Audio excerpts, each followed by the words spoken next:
कौन से वार का? गुरुवार का प्रदोष पड़ जाए, बृहस्पतिवार का यदि प्रदोष पड़ जाए तो प्रदोष के दिन, प्रदोष काल में, प्रदोष के दिन, प्रदोष काल में किसी शिवालय में जाएं, शंकर के मंदिर में जाएं, एक ही दिए के अंदर एक फूल बाती, कैसी बाती है? फूल बाती, और उसी दिए के अंदर एक लंबी बाती, दो बाती। कौन सी बाती हैं? जम के बोलो जरा। एक फूल बाती, एक लंबी बाती, दो बाती। एक ही दिए के अंदर फूल बाती, लंबी बाती दोनों रख लें। थोड़ा सा घृत की बातियां, तेल की बाती नहीं, घी की बाती रखें, और दोनों बातियां उसमें रखकर 3 बेलपत्र भगवान शंकर के मंदिर में लेकर जाएं। दिए को भी प्रज्वलित नहीं करना है। पहली बेलपत्र नंदीश्वर की, जो ऊपर का भाग होता है जिसको हम शिव तत्व भाग कहते हैं, नंदी के पीठ पर एक भाग होता है जिसको शिव तत्व भाग कहा जाता है, वो नंदी की पीठ पर जो भाग है वहां पर एक बेलपत्र समर्पित करें। दूसरा बेलपत्र आप जो माता पार्वती जी का, जैसे ये शिवलिंग है और ये गोल भाग है, ये माता पार्वती जी का हस्तकमल है, तो माता पार्वती जी का जो हस्तकमल है, इस हस्तकमल पर कहीं पर भी एक बेलपत्र आप समर्पित कर दें। और तीसरे नंबर की जो बेलपत्र है वो भगवान शंकर पर समर्पित कर दें। जो दिया आप लेकर गए हो मंदिर में, उसी दिए को नंदी और महादेव इन दोनों को दर्शन कराते हुए अगर मंदिर के अंदर लगाने दें दिया तो ठीक है, ना लगाने दें तो दीप को बीच में बस स्पर्श कराकर भले बाहर जाकर लगा दो, पर प्रयास करो वो दीप, वैसे तो बीच में नंदी और शिव के मध्य में वो दिया स्पर्श होना चाहिए।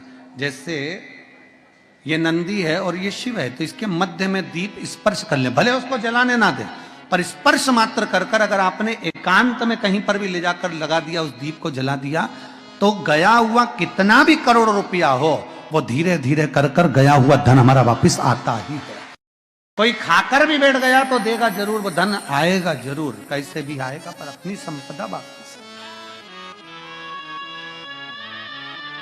शिव तत्व की प्राप्ति है, भगवान शंकर की प्राप्ति। सबका किया है मेरा भी उद्धार कीजिए, उद्धार कीजिए, है त्रिपुंडधारी, है त्रिशूल। आप दिल से जब बाबा से कहेंगे, अपने मन से जब भगवान को प्रार्थना करेंगे, अपने हृदय से जब शिव को पुकारेंगे, क्यों ना मिलेगा। गया हुआ धन केवल चौखट पर स्पर्श मात्र करा था पारो के पुत्र ने, और स्पर्श मात्र करने से उसका पूरा की पूरा किस्मत बाबा ने बदल दिया, उसका भाग्य बदल। देवता भाग्य लिखते हैं और महादेव भाग्य पलट देते हैं। देवता भाग्य लिखते हैं, तुम्हारी किस्मत में लिख दिया कि तुम्हें यह तकलीफ है, तुम्हारी किस्मत में लिख दिया ये दुख है, तुम्हारी किस्मत में लिख दिया ये बीमारी है, तुम्हारी किस्मत में लिख दिया ये कष्ट है, तुम्हारी किस्मत में लिख दिया तुझे ऐसा करना है, ये तुम्हारा भाग्य लिखा, वो देवताओं ने लिख दिया, विधाता ने लिख दिया। पर विधाता का लिखा भी कोई पलट सकता है। मार्कंडेय भगवान को उम्र थोड़ी सी मिली थी, पर शिव की आराधना करने से उम्र बढ़ गई।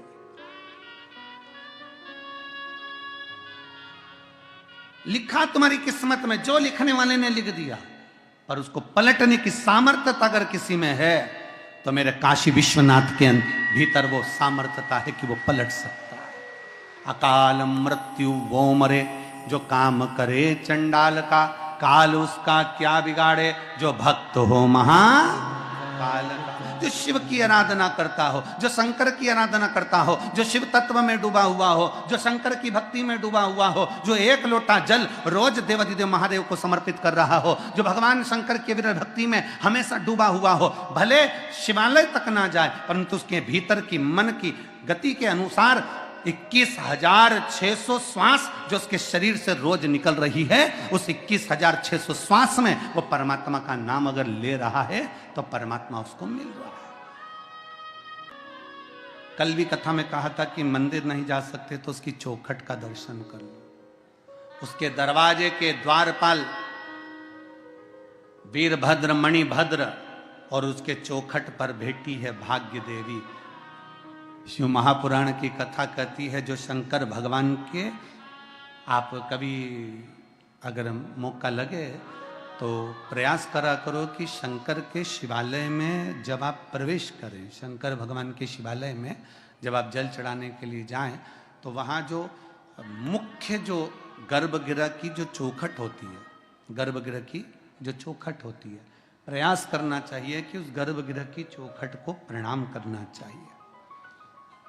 और प्रयास ये भी करो कि गर्भगृह की जो चौखट होती है उस पर लात न रखते हुए आप उस चौखट को लांघने का प्रयास करा करो। चौखट को लांघ, गर्भगृह की चौखट को प्रणाम। अगर आपने दूर से भी शिखर का दर्शन करा है, आप दूर खड़े हो और आपको बाबा विश्वनाथ का दर्शन नहीं हो रहा है, आप दूर खड़े हो आपको महाकाल राजा का दर्शन नहीं हो रहा है, आप दूर खड़े हो आपको ओमकारेश्वर बाबा का दर्शन नहीं हो रहा है, आप दूर खड़े हो आपको भीमा शंकर बाबा का दर्शन नहीं हो रहा है, आप बहुत दूर खड़े हो और मान लो आपको केदारेश्वर बाबा का दर्शन अंदर नहीं हो रहा है, बहुत लंबी लाइन में खड़े हो, तो बाबा की चौखट का अगर दर्शन कर लेते हो, उस पर ध्यान भी लगा लेते हो, तो भाग्य पलट कर ही रहता है, भाग्य पलटता ही है। कोई जल्दी बनता है, कोई लेट बनता है, पर शंकर को जल चढ़ाने वाला एक दिन सेठ जरूर बनता है, भाग्य पलटता ही है। शिव कथा कहती है नंदी का एक पांव जो ऊपर होता है, आप लोगों ने दर्शन करे होंगे शंकर जी के मंदिर में नंदी के, तो नंदी का एक पांव उठा हुआ होता है, एक पांव नीचा की ओर होता है।